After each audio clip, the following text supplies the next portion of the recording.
କାଣା ଆପଣମାନେ କେବେ ଭାବିଛନ୍ ଆମର ଜଗନ୍ନାଥ ମହାପ୍ରଭୁଙ୍କର ଆଖି ଏତ୍କି ବଡ଼ ବଡ଼ କାଁ କରି ହାତ କାଁ କରି ଅଧା ଅଧା ଆଉ ଏନ୍ତା ଶରୀରର ପଛେ କାରଣ କାଣା? ଦ୍ୱାରିକାନୁ ଥିବା ଶ୍ରୀକୃଷ୍ଣ ମହାପ୍ରଭୁଙ୍କର ପାଟରାଣୀମାନେ ଥରେ ଭାବଲେ ଶ୍ରୀକୃଷ୍ଣ ରାଧାଙ୍କୁ କାଁ କରି ଏତ୍କି ଭଲ ପାଉଛନ୍ ଆଉ ଆମକୁ କାଁ କରି ଭଲ ନାଇଁ ପାଇବାର, କାଣା ଆମରନୁ କିଛି କମି ଅଛେ?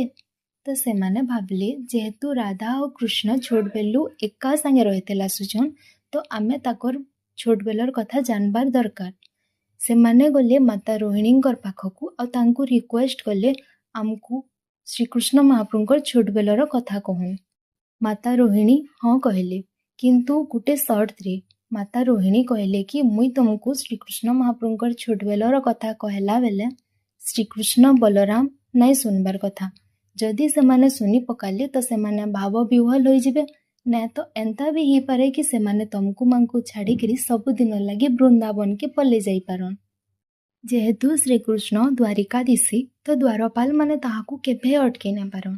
ତ ମାତା ରୋହିଣୀ ଭାବିଲେ ଆମେ ସୁଭଦ୍ରାଙ୍କୁ ଦ୍ୱାରପାଲ ଭାବରେ ଜୁଏଇ ନେମା ଆଉ ଭିତରେ ଶ୍ରୀକୃଷ୍ଣଙ୍କର ବାଲ୍ୟକାଳର କଥା ମୁଇଁ ତୁମକୁ କହେମି। ଠିକ୍ ହେନ୍ତା ହିଁ କଲି। ଆଉ ଯେତେବେଲେ ମାତା ରୋହିଣୀ ଶ୍ରୀକୃଷ୍ଣଙ୍କର ବାଲ୍ୟକାଳର କଥା କହିବାରକେ ଗଲେ ସେଟା ଶୁଣିକିରି ପାଟରାଣୀ ମାନେ ଆଉ ସୁଭଦ୍ରା ଭାବ ବିହ୍ୱଲ ହେଇଗଲେ। ଆଉ କେତେବେଲୁ ଶ୍ରୀକୃଷ୍ଣ ଆଉ ବଲରାମ ଆସିକିରି ତାଙ୍କର ବାଲ୍ୟକାଳର କଥା ଶୁଣୁଛନ୍। ଟିକେ ଗଲା ପରେ ଯେତେବେଲେ ଦେଖିଲେ ପାଟରାଣୀ ମାନେ ଶ୍ରୀକୃଷ୍ଣ ବଲରାମ ଆଉ ସୁଭଦ୍ରା ତାଙ୍କର ବାଲ୍ୟକାଳର କଥା ଶୁଣିକିରି ଭାବ ବିହ୍ୱଲ ହେଇକିରି ତାଙ୍କର ଆଖି ମାନେ ବଡ଼ ବଡ଼ ହେଇଯାଇଛେ ଆଉ ତାଙ୍କର ହାତ ମାନେ ଅଧା ଅଧା ହେଇଯାଇଛେ। ଆଉ ଏନ୍ତା ହିସାବେ ଆଜି ବି ପୁରୀର ଜଗନ୍ନାଥ ମନ୍ଦିରରେ ଜଗନ୍ନାଥ ସୁଭଦ୍ରା ଆଉ ବଲଭଦ୍ର ପୂଜା ପାଉଛନ୍।